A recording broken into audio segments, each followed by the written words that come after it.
Há outros aí no seu boletim, depois você pode ler com carinho. Eu quero ir agora para o nosso texto base, que é o Credo de Nicéia. E eu quero ler aqui esse documento importante da história da nossa igreja. E ele diz assim: creio em um Deus, Pai Todo-Poderoso, Criador do céu e da terra, e de todas as coisas visíveis e invisíveis, e em um Senhor Jesus Cristo, unigênito Filho de Deus, gerado pelo Pai antes de todos os séculos, Deus de Deus, luz da luz, verdadeiro Deus de verdadeiro Deus, gerado, não feito, de uma só substância com o Pai, pelo qual todas as coisas foram feitas, o qual por nós homens e por nossa salvação desceu dos céus, foi feito carne pelo Espírito Santo da Virgem Maria, e foi feito homem, e foi crucificado por nós sob o poder de Pôncio Pilatos. Ele padeceu e foi sepultado, e no terceiro dia ressuscitou, conforme as Escrituras, e subiu ao céu e assentou-se à direita do Pai, e de novo há de vir com glória para julgar os vivos e os mortos, e seu reino não terá fim. E no Espírito Santo, Senhor e vivificador, que procede do Pai e do Filho, que com o Pai e o Filho conjuntamente é adorado e glorificado, que falou através dos profetas. Creio na Igreja una, universal e apostólica. Reconheço um só batismo para a remissão dos pecados e aguardo a ressurreição dos mortos e da vida do mundo vindouro. Esse finalzinho, última frase, é o nosso texto para essa manhã. Aguardo a ressurreição dos mortos e a vinda do mundo vindouro. Você que está aqui hoje pela primeira vez, a gente chegou ao final de um encontro que, se não me falha a memória, foi dividido em 6 capítulos, 6 episódios. Foram 6 manhãs com essa, olhando para esse documento, que é um documento histórico da cristandade. Cristãos católicos, cristãos protestantes, subscrevem esse credo, dentre outros, como uma forma de afirmarem a sua fé. A nossa fé, eu tenho dito isso, é marcada por alguns elementos que são inexplicáveis, são apenas experienciáveis. Outros elementos da nossa fé são passíveis de explicação. E é por isso que, ao longo da história, a igreja, em diferentes lugares, em diferentes momentos, tem se dedicado a registrar a sua crença, como uma forma de balizar as suas convicções, como uma forma de poder apresentar ao mundo, caso o mundo lhe pergunte, no que ela crê. E a gente tem conversado nas últimas semanas sobre alguns elementos, não todos, aqueles que são propostos por esse credo, alguns elementos que servem como baliza da nossa fé. A cristandade é muito grande, muito ampla. Nós temos muitas vozes, há muita dissonância. Não obstante, existe uma plataforma comum sobre a qual todos caminhamos. Eu disse isso aqui no nosso primeiro encontro. Se eu tivesse de apontar um documento, um único documento, que nos serve a todos os cristãos e cristãs como plataforma comum, eu diria esse documento é o Credo Apostólico, um documento sucinto, antigo da história da igreja, que é capaz de expressar o fundamento da nossa fé. Esse credo, Credo de Nicéia, que na verdade nesse texto foi modificado já num outro concílio, é também um documento que exprime aquilo no que a gente crê. E se você tem acompanhado essa série, eu acho que você vai concordar comigo se eu disser que, de todos os elementos, esse elemento último, o da ressurreição, é o elemento mais difícil de ser explicado. Eu não sei se você reparou, ao longo do credo inteiro, você tem todas as afirmações iniciadas por creio nisso, creio nisso. Creio em Deus, Pai Todo-Poderoso, creio no Filho que é por nós, creio no Espírito, creio na igreja. Pela primeira vez, na última frase, o credo diz assim: eu aguardo a ressurreição. Bem, se nós aguardamos é porque nós cremos. É um fato. Mas de todos os elementos, esse é o mais difícil de explicar. O que acontece é o seguinte: no geral, a gente se apropria da realidade de duas formas. Ou a partir do conhecimento intelectual ou a partir da experiência. Então, na vida, de maneira geral, nós tocamos a realidade física ou metafísica de uma dessas duas maneiras. Ou nós compreendemos as coisas, e essa é uma forma de nós tocarmos a realidade, ou nós experimentamos as coisas. Existem coisas que são compreendidas, porque elas são explicadas e elas são entendidas. Por exemplo, se você conhece minimamente o bairro do Recreio, mas você, de alguma forma, está perdido e deseja sair desse ponto para a praia, você pode perguntar para alguém como é que eu faço para chegar na praia. E a pessoa pode dizer assim para você: sai daqui da Ernesto Pinheiro, pega ali a Helena Manela, Avenida das Américas, Glaucio Gil, vai até o final, você chega na praia. Você compreendeu a realidade, ainda que você não tenha ainda experimentado o que te foi apresentado, certo? Você não precisou ir até lá para entender, você entendeu a priori. Com o seu intelecto, você conhece um pouco do bairro, te deram um endereço, você não precisou nem jogar no Waze, só com o roteiro que te deram, você conseguiu apreender essa realidade a partir dessa explicação. E existem muitas outras coisas na vida que são apreendidas apenas a partir do conhecimento. No entanto, meus amigos e amigas, existem N outros elementos da realidade que não são apreendidos a partir do conhecimento. Só são apreendidos a partir da experiência. Você pode explicar do ponto de vista teórico amor para uma pessoa, mas ninguém saberá amor apenas se o conhecer na teoria. Porque amor é dessas realidades que a gente toca quando a gente experimenta. Alguém pode sentar diante de você e dizer assim: saudade é isso, ó.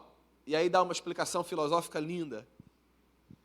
Mas você não vai entender saudade de fato, a menos que você se depare com esse buraco que às vezes aparece no seu peito. E que tem exatamente o tamanho daquela experiência que você gostaria que estivesse acontecendo naquele momento. Ou o tamanho daquela pessoa, o tamanho daquele lugar, daquela comida, do que quer que seja. Ou seja, nessa jornada fascinante chamada vida, ou a gente compreende, ou a gente experimenta. E é assim que a gente vai tocando a realidade. E todo esse meu preâmbulo tem a ver com o fato de que quando a gente fala da ressurreição, e por isso que é muito difícil falar da ressurreição, a gente não toca essa realidade nem pelo conhecimento, nem pela experiência. A ressurreição não é das coisas que a gente diz, ok, entendi, a partir de uma explicação. Tampouco é das coisas que a gente diz, ok, entendi, a partir da experiência. Nós não a atravessamos, não que eu saiba. Não me assustem. A ressurreição é do tipo de coisas que a gente toca a partir do fascínio. O fascínio é um outro canal de toque da realidade. A ressurreição é matéria de assombro. A gente se espanta e a gente se cala. Foi numa sexta-feira que Jesus foi morto. E num domingo de manhã, algumas mulheres foram ao sepulcro. Não para checar se o mestre tinha ressuscitado. Elas foram fazer um ritual de morte. Elas foram embalsamar o corpo do Salvador. 3 vezes nos evangelhos, Jesus tinha falado explicitamente sobre a ressurreição. Ninguém entendeu, ou ninguém acreditou.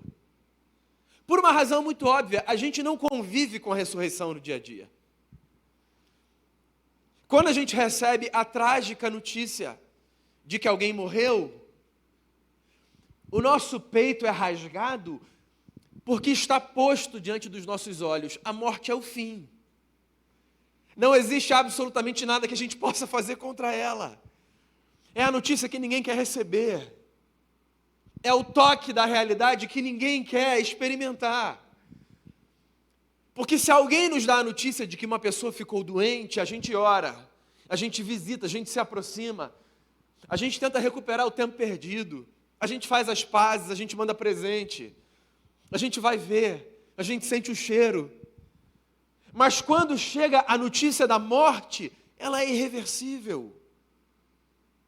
Ela abre um buraco debaixo dos nossos pés. Ela deixa o nosso mundo cinza. Ela não apresenta saída. Porque a morte é a tragédia da tragédia. Jesus caminhou 3 anos com amigos e amigas.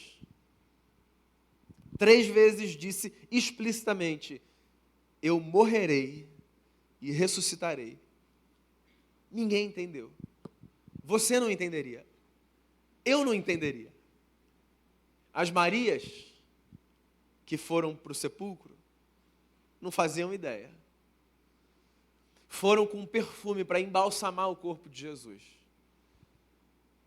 Se fizessem ideia da ressurreição, teriam ido com confete serpentina.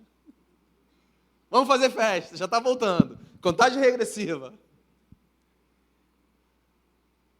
Quando elas chegam lá, o que acontece? Assombro. E é curioso, nos 4 evangelhos a gente tem o relato da morte e da ressurreição do Cristo. Nem todos os evangelistas falam das reações de todos os que estavam ali. Mas a gente encontra, por exemplo, um relato que fala sobre o assombro das mulheres e o assombro dos soldados que estavam ali de guarda diante do sepulcro, para que ninguém roubasse o corpo de Jesus e dissessem: ele ressuscitou. As mulheres assombradas caem de joelho, que é uma expressão quase que intuitiva de reverência, de temor. Os soldados caem assombrados, estatelados no chão. O assombro pode ser positivo ou negativo. Ele pode nos encher de temor e de reverência quando nós percebemos que nós estamos diante do mistério, ou ele pode nos encher de desespero e de medo quando nós percebemos que nós estamos correndo o risco de perder a nossa cabeça porque a gente estava tomando conta do corpo desse sujeito e ele não está mais aqui. Você percebe que quando você diz, eu aguardo a ressurreição, o que você está dizendo, em outras palavras, é que na sua vida existe espaço para que você toque a realidade a partir do assombro. O que você está dizendo é que o assombramento faz parte da forma como você enxerga o mundo.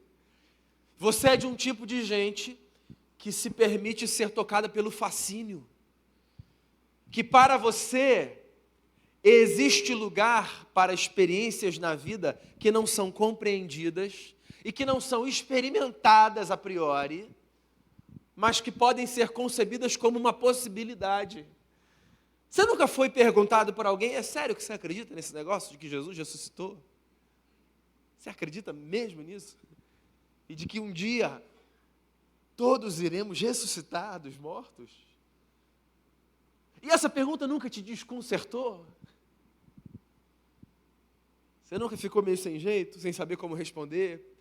Porque no fundo, parecia que você era uma pessoa um pouquinho menos inteligente porque você acreditava nesse negócio que parece conto da Disney? Pois então, cada um crê no que quer crer. A gente crê na vida como essa jornada onde há espaço para experiências que são aproximadas pelo mistério que é o assombro. E a ressurreição é uma delas. Nós nos permitimos sustentar na nossa história a partir da crença de que um homem um dia ressuscitou dos mortos. Apareceu a 500, comeu, andou, tocou e foi tocado. A vida para a gente não é essa jornada que se explica inteiramente a partir de categorias racionais. Existem coisas na vida para a gente que não se explicam. E não são apenas coisas religiosas. Eu disse isso a vocês há 2 domingos. Existem experiências da maternidade, da paternidade, do afeto, da amizade, que não se explicam com categorias racionais. Elas são vividas, elas são sentidas, e elas nos constituem. Nós acreditamos que um dia um homem que caminhou por aqui e que foi morto, ressuscitou. E nós acreditamos nisso não apenas como um dogma de fé. Nós acreditamos nisso porque, a partir disso, a vida ganha outra cor. Por exemplo, quando eu digo que eu creio na ressurreição, eu digo também que eu acredito que num mundo onde às vezes o solo se apresenta árido e seco por causa da dor e do sofrimento, existe um tipo de esperança que serve como uma gota de orvalho que possibilita que uma flor nasça novamente na minha vida. Quando eu digo eu creio na ressurreição, o que eu estou dizendo é que eu acredito até o fim que a aridez desse mundo não vai colocar um ponto final na minha história. Porque em face das experiências de dor e de sofrimento, sempre há dentro do meu coração a crença e a esperança de que alguma coisa diferente pode acontecer. Nós somos movidos por isso. Todos nós lidamos com a dor. E se em algum momento apresentarem a fé a você como essa experiência que te privará da dor, fuja desse lugar. Porque esse discurso é um discurso mentiroso. Nenhum tipo de fé no mundo priva a gente da dor. A dor é uma realidade da vida e ponto. Porque a gente vive, a gente sente dor. E como sentir dor é muito ruim, o que a gente faz? A gente procura caminhos que nos afastem da dor. E às vezes, nos dizem que o caminho da fé é o caminho que nos afastará da dor. Mas não é. O caminho da fé é o caminho que nos apresenta a possibilidade de cultivarmos esperança no meio da dor. E a beleza de andar com Jesus, o Jesus ressurreto, está exatamente nisso. Porque agora pensa na ressurreição, não apenas enquanto um fato real de um homem que voltou à vida tendo sido morto. Pensa na ressurreição enquanto um símbolo. Pensa na ressurreição enquanto um emblema carregado de significado. Nas experiências menores de sofrimento e de dor da vida, como é que a ressurreição, enquanto símbolo, pode nos ajudar? A ressurreição nos ajuda, trazendo ao nosso coração e à nossa memória a lembrança de que a dor não pontuará finalmente a nossa história, porque sempre existe um espaço na vida para essa flor que foi arrancada voltar a florescer. Então, olha só, pensa que você está passando por uma situação muito difícil na sua família. E aí, o solo está árido, a terra está seca, não chove, não há nada que regue. Mas você é parte de um povo que crê na ressurreição. O que isso pode te ensinar para essa situação?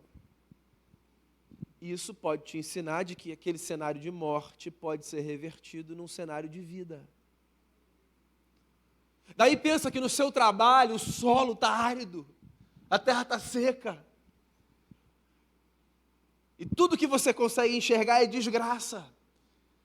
Porque você faz parte de um povo que crê no mistério da ressurreição, então você faz parte de uma gente que acredita que alguma coisa pode acontecer, porque a ressurreição, em última instância, é essa fé no fato de que alguma coisa pode acontecer. Veja bem, não é a garantia de que uma coisa vai acontecer, dentro dessa realidade simbólica que eu estou dizendo, da família, do trabalho, do que quer que seja. A gente não precisa da garantia de que uma coisa vai acontecer. Até porque a coisa que a gente quer que aconteça pode acontecer depois que a gente parte daqui. A gente nem vai ver acontecer. Não é tanto ver a coisa acontecer que a gente precisa.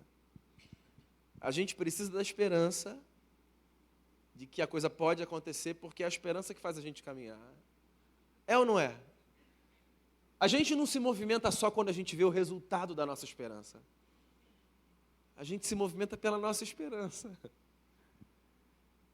Então, olha só, às vezes você deseja muito que o negócio aconteça. E você não vê esse negócio acontecer.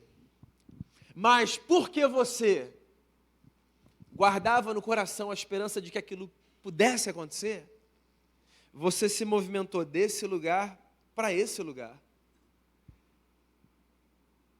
O negócio não aconteceu ainda, talvez não aconteça. Mas ter se movimentado desse lugar para esse lugar por si só não é uma grande bênção? Porque a tragédia é a gente ficar parado na história pela falta de esperança. Você percebe que a ressurreição na vida faz a gente se movimentar.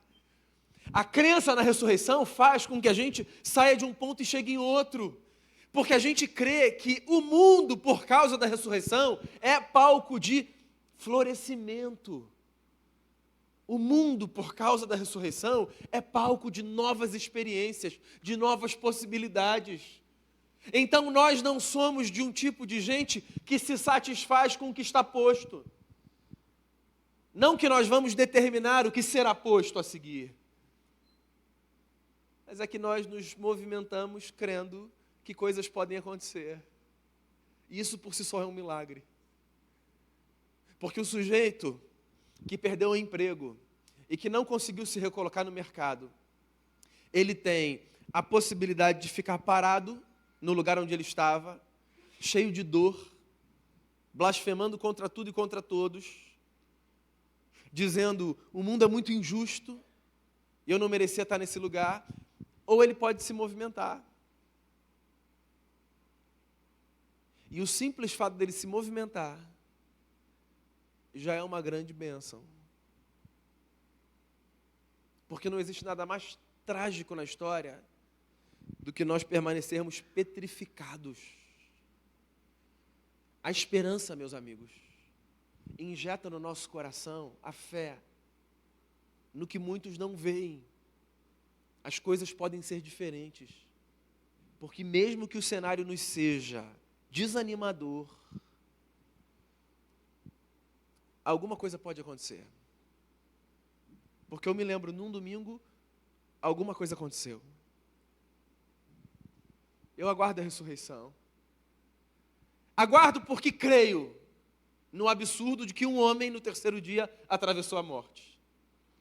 Aguardo porque penso que a esperança na ressurreição é essa gota de orvalho que rega a terra árida da dor e do sofrimento. Aguardo porque sei que sempre existe algo novo, algo mais. E aguardo, meus amigos e amigas, porque não existe nada mais maravilhoso do que sabermos que a morte que nos apavora a todos perdeu completamente o seu poder sobre nós. Eu sou um curioso das religiões. Nasci na igreja e nunca tive uma crise de fé a ponto de procurar outros lugares que fizessem sentido para mim. A igreja sempre fez sentido para mim. O evangelho sempre fez sentido para mim. Mas até por uma questão de diálogo, eu sempre li sobre outras confissões de fé, sobre outros esquemas religiosos. E o cristianismo sempre me fascinou. E sempre me fascinou por muitas razões. Uma delas, talvez a maior delas, em Cristo eu encontrei a solução para o pavor da morte que todo mundo carrega. E não é que a morte não faz mais efeito sobre a nossa vida. Ela é uma tragédia sempre que ela se impõe. A gente chora, a gente faz luto, a gente se desconcerta. Mas tem uma coisa diferente quando eu olho para alguém que não está mais ali, porque Deus chamou para si, e eu penso dentro de mim assim, a gente ainda vai continuar a conversar. Até daqui a pouco. Esse negócio traz uma paz. Porque sempre que eu olho para alguém de quem a morte, com a sua desgraça, me separou, eu me lembro de alguém de quem Cristo, pela sua graça, me aproximou. E mesmo que você diga assim, o que você está querendo dizer com isso? Que todo mundo que morreu vai se encontrar com... Não, esquece, vamos deixar esse ponto um pouquinho de lado. Não é departamento nosso dizer quem vai, quem não vai. Esse aí não, nem vou falar isso para ele, porque esse aí certeza que não vai para o mesmo lugar que eu. Então, vamos deixar esse negócio para Jesus. Lembra do ladrão na cruz? Eu posso olhar para qualquer pessoa com a esperança de que um dia a gente vai se reencontrar. Eu não conheço o coração de ninguém. Quem conhece a história de todo mundo é Jesus de Nazaré, que deu a sua vida por todo mundo. E que olhou para um ladrão que estava do seu lado na cruz e disse, daqui a pouquinho a gente conversa. Hoje, daqui a pouquinho a gente continua essa conversa. Está muito barulho aqui embaixo. Esse pessoal está gritando muito, esses fanáticos estão gritando muito. A gente já conversa num lugar mais sossegado. E aos que amam mandar pessoas para o inferno, isso é terrível. Mas eu não estou ocupado com essa tarefa de mandar as pessoas para o inferno. Eu estou ocupado em disseminar a notícia de que a morte não precisa matar cabalmente mais ninguém. Porque Jesus resolveu o problema de todo mundo. Todo mundo. E todo mundo pode ter uma conversa continuada por causa do mistério da ressurreição do Cristo que nos toca. É por isso que Paulo, com todo o terror da morte, zomba dela, dizendo, onde está, ó morte, a tua vitória? Onde está o teu aguilhão? E aí? Te mataram, ó morte. Cristo, meus amigos, Cristo, minhas amigas, resolveu o nosso problema. Não o problema da conta que ficou para ser paga, não o problema do emprego que a gente quer arrumar, da viagem que a gente quer fazer. Esses problemas, importantes que sejam, eles são menores. Tem um problema que a gente não dá conta de resolver. O problema da morte. Que nos angustia, que nos aprisiona, que nos mete medo. Jesus resolveu esse negócio para a gente. A ressurreição que nos assombra é a notícia de que a morte não nos mata mais. E de que toda distância que nos separa de quem o Pai chamou para si é uma distância que tem tempo contado. Porque em algum momento a gente vai se reunir em torno de uma outra mesa. E eu acho que das cenas que eu crio na minha cabeça, de novos céus e nova terra, não tem cena que eu crie com mais repetição do que a cena de eu me encontrando com Jesus, o meu Senhor, e com todos os meus amigos e as minhas amigas, e os meus parentes, dos quais eu me despedi nessa terra, guardando como forma de conforto no coração a esperança de que um dia nós nos abraçaremos novamente. Essa mesa é muito maior do que a gente imagina. Porque por causa da ressurreição, a gente vai encontrar um sem número de gente lá. Jesus de Nazaré resolveu o nosso problema. eu aguardo com expectativa a ressurreição, com expectativa a superação da angústia dessa vida, a inauguração de um novo tempo e de uma nova história, em que Deus será tudo em todos. A morte, a dor e o sofrimento farão parte apenas de um passado que nunca voltará. E nós experimentaremos paz, e nós nos abraçaremos, e nós nos amaremos, e nós serviremos a Jesus. Se você me perguntar, o que te faz caminhar nessa vida? Eu vou dizer a você, é essa esperança. Eu não sei o que eu vou ver daqui para frente, mas eu sei o que me faz caminhar. E o que me faz caminhar é saber que Jesus, o Cristo que ressuscitou, disse que o que aconteceu com Ele, aconteceria com cada um de nós. Eu creio e eu aguardo a ressurreição. E eu queria que a gente encerrasse, não apenas essa reflexão, mas essa série, cantando uma das músicas mais lindas, na minha opinião, da enologia brasileira, uma música do grupo Logos. Acho que essa é uma pergunta que a gente faz. Quando a gente recebe uma bênção, a quem a gente agradece, né? Quando alguma coisa boa acontece, a quem a gente honra? Eu posso agradecer você por um presente que você me dá, por uma gentileza que você me faz, pelo serviço que você presta à sua comunidade. Eu posso agradecer a Deus também pelo que Ele fez através de você. Agora, existem coisas que a gente só agradece a Deus porque não tem intermediário. A ressurreição. Tudo que a gente pode dizer é glórias ao autor da nossa fé. Então cante essa canção, preste atenção nessa letra, na grande festa e no grande encontro que nós experimentaremos por causa de Jesus.